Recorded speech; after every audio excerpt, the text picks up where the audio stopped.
This is the Sakar Murli of the 12th of October 2023. Essence. Sweet children, follow Srimat and all your treasure stores will be completely full. Your fortune will become elevated. Question. What has this Iron Age become bankrupt of? Because of becoming bankrupt, what has its condition become? Answer. The Iron Age has become bankrupt of purity, happiness and peace. This is why Bharat has become the land of sorrow from the land of happiness, and like shells from diamonds. This whole play is based on Bharat.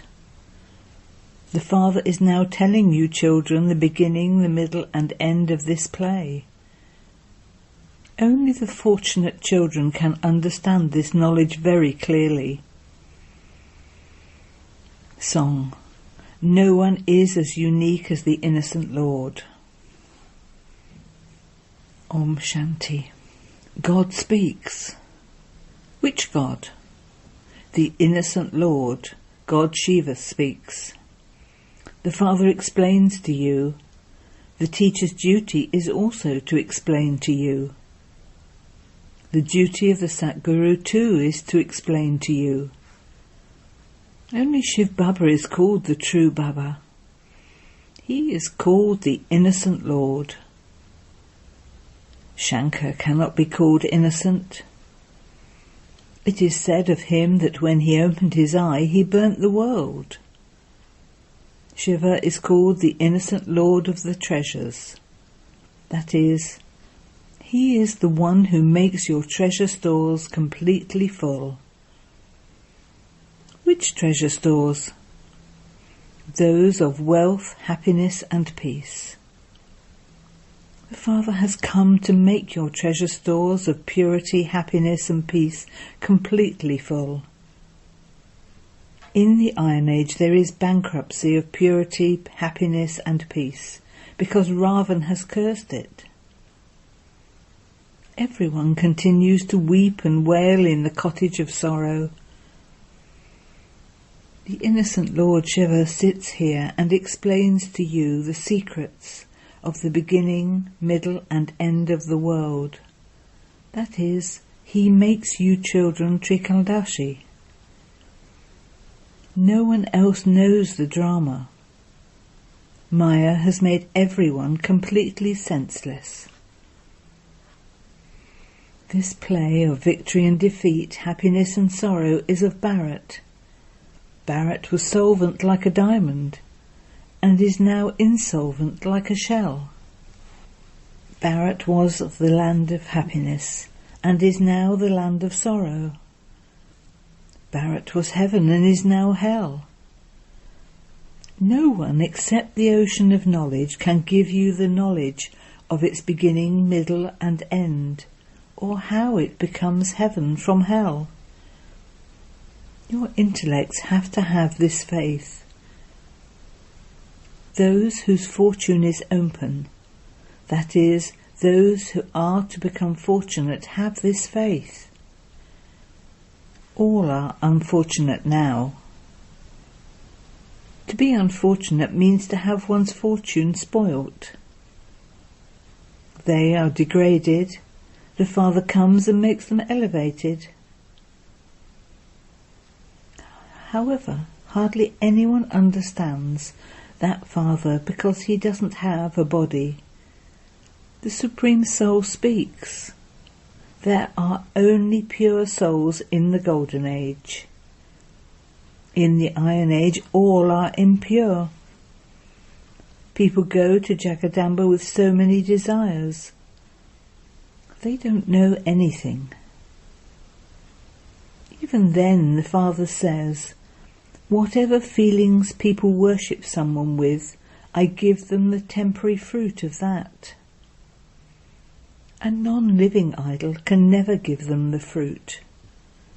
I alone am the one who gives them the fruit and temporary happiness.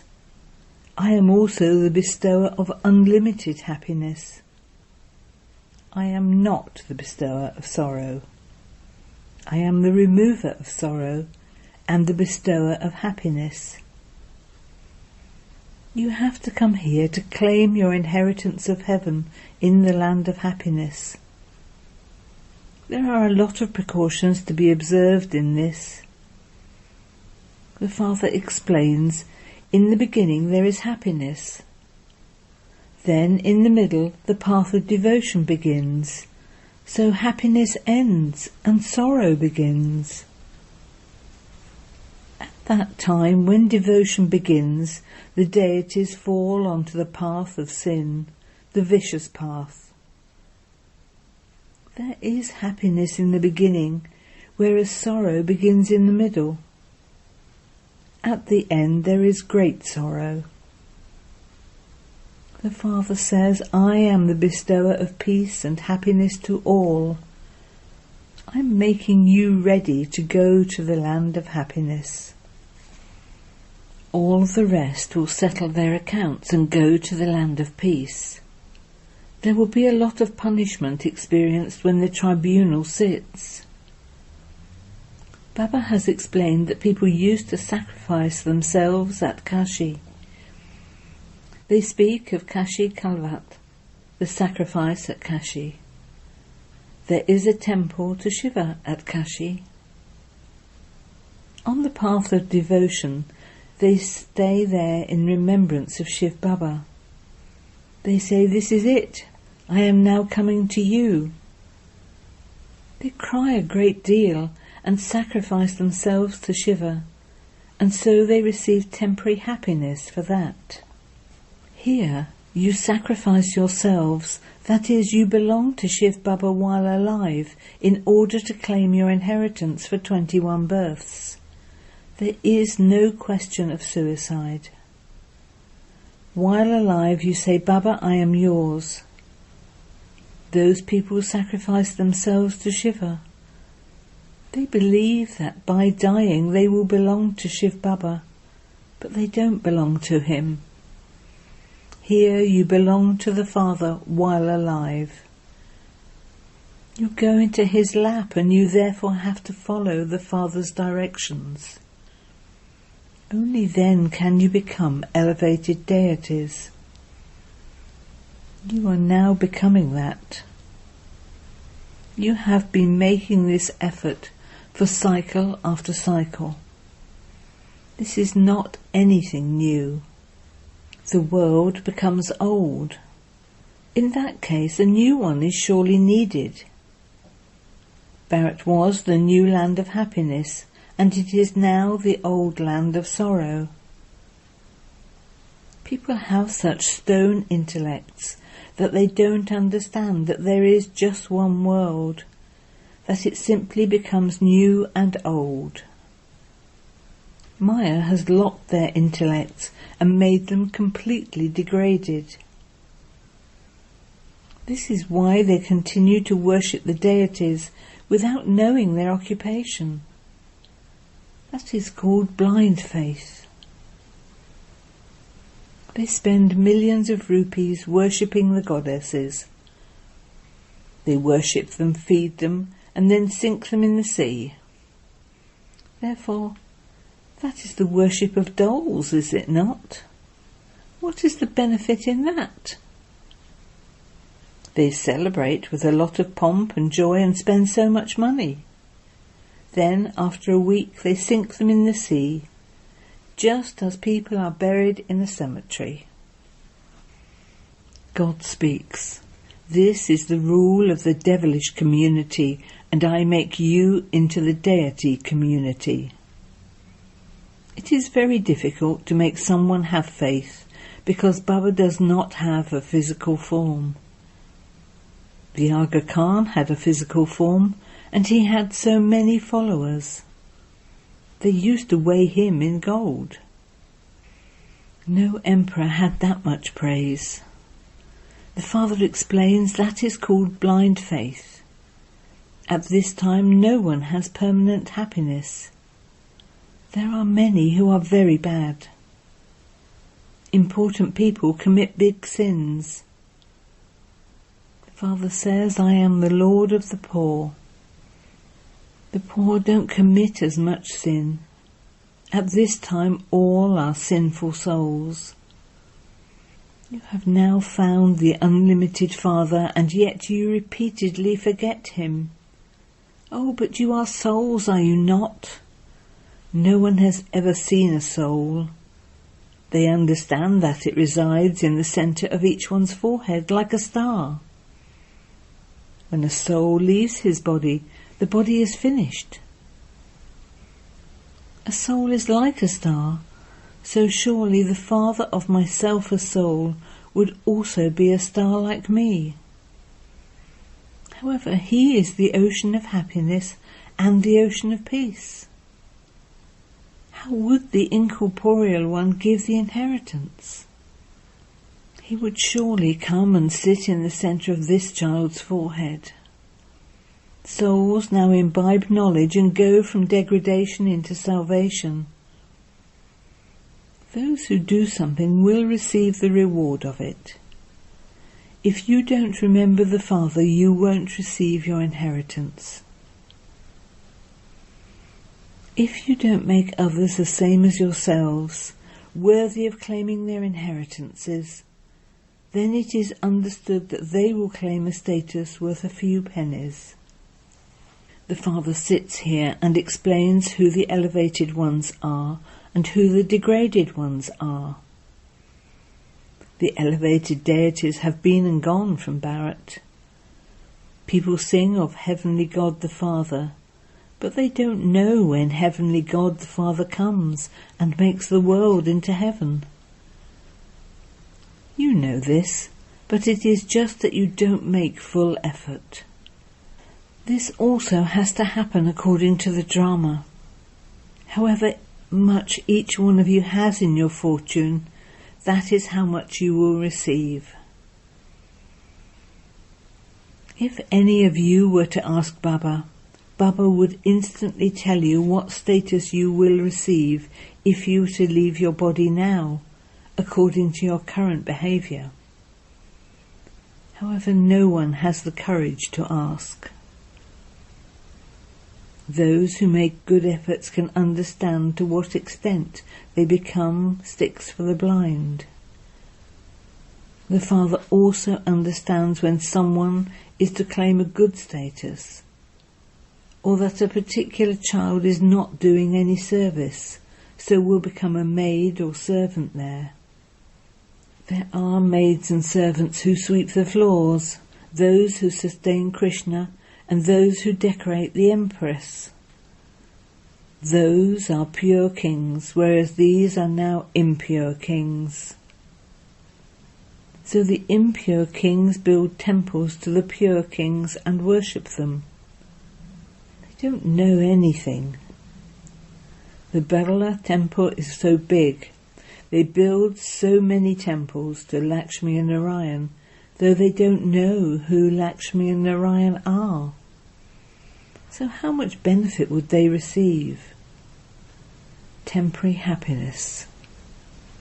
They go to Jagadamba, but they don't know that this Jagadamba is the one who then becomes Lakshmi. At this time, your desires of the world are being fulfilled through Jagadamba. You are claiming the kingdom of the world. Jagadamba is teaching you now. She is the same one who then becomes Lakshmi. She is the one to whom people continue to beg from every year.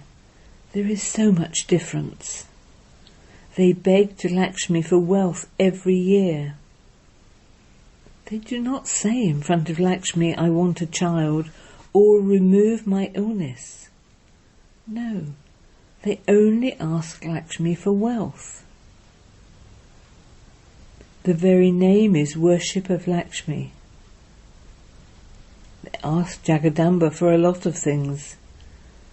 She is the one who fulfills all their desires. You are now receiving the sovereignty of heaven through Jagadamba. From Lakshmi they receive the fruit of wealth, and this is why they worship her every year. They believe that she is the one who gives them wealth. They then continue to commit sin with that wealth. They even commit sin to attain wealth. You children are now receiving the imperishable jewels of knowledge with which you will become prosperous. You receive the kingdom of heaven through Jagadamba. There are no sins committed there. These matters have to be understood. Some understand this very well, whereas others don't understand it at all. It's not in their fortune. If you don't follow Srimat, you won't become elevated, and your status will be destroyed. It has to be understood that the whole kingdom is being established. God the Father is establishing the heavenly kingdom, and Bharat will become heaven. This is called the benevolent age. At the most, this age lasts for 100 years. All other ages last for 1,250 years. In Ajmer there is the model of paradise. They show what heaven is like. Heaven would definitely be here, would it not? If someone hears even a little, he will go to heaven. However, if they don't study, they are uneducated. Subjects too are number-wise.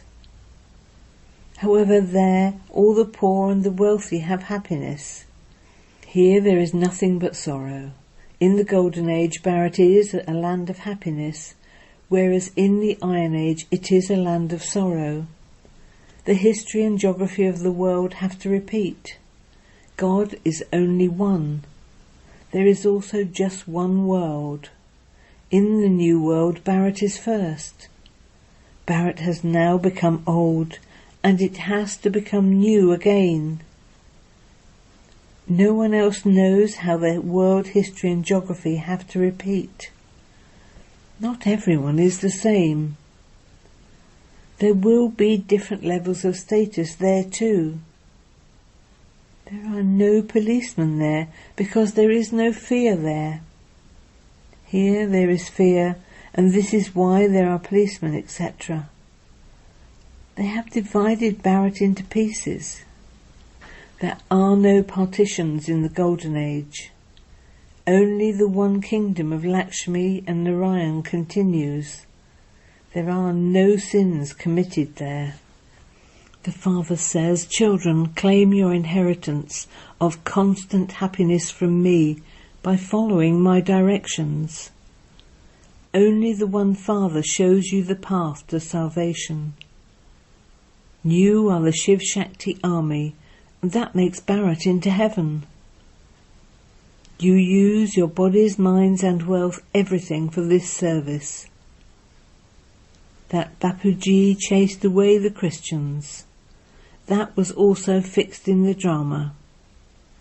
However, there hasn't been any happiness through it. You will receive this and this will happen. Only from the Father are you going to receive something. Everything else is going to end. They ask for there to be birth control. They continue to beat their heads for that. Nothing is going to happen. If a small war breaks out, there will be famine. There will be a lot of violence between one another. Acha. To the sweetest beloved, long lost and now found children, love, remembrance and good morning from the Mother, the Father, Bapdada. The spiritual Father says Namaste to the spiritual children, and the spiritual children say Namaste to the spiritual Father. Essence for Dana. 1. You have to sacrifice yourself to the Father while alive. That is, you have to belong to the Father and follow the Srimat of the Father alone. Do the service of making others the same as yourself. 2. donate the imperishable jewels of knowledge and become like Jagadamba, one who fulfills everyone's desires. Blessing. May you receive the blessing of being an easy yogi and become full of all specialities and be cooperative in service. Brahmin life is a life full of all specialities. To be a Brahmin means to receive the blessing of being an easy yogi. This is the first blessing of this life. Constantly keep this blessing in your intellect. This means putting this blessing into your practical life. The easy way to keep this blessing constantly is to use it in serving all souls. To be cooperative in doing service is to be an easy yogi. So keep this blessing in your awareness and become full of all specialities. Slogan. To give a vision of your form and your elevated destination through the jewel on your forehead is to be a lighthouse. Om Shanti.